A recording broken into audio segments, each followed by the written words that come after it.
Hey guys, welcome back to my channel. Today, I'm going to show you how to import data from a website directly into Google Sheets.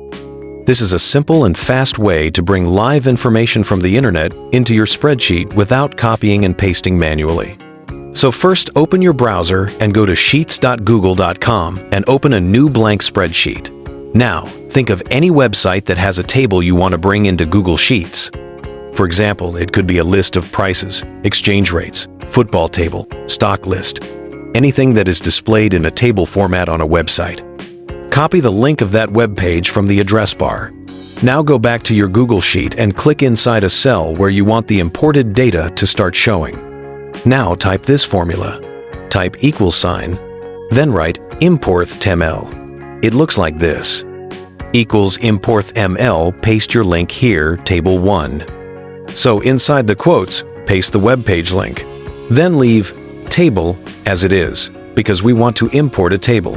And the number 1 means we want the first table on that web page. After typing it, press enter.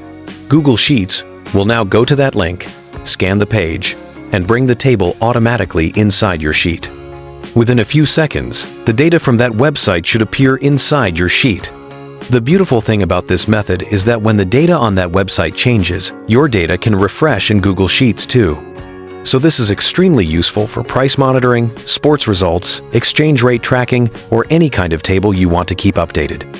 And if the table you want is not the first one on the web page, you can change the number from 1 to 2 or 3 to tell Google Sheets which table to import.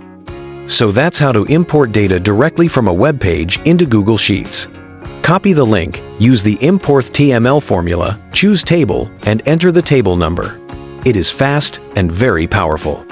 Thanks for watching. Don't forget to like this video and subscribe for more helpful Google Sheets tutorials.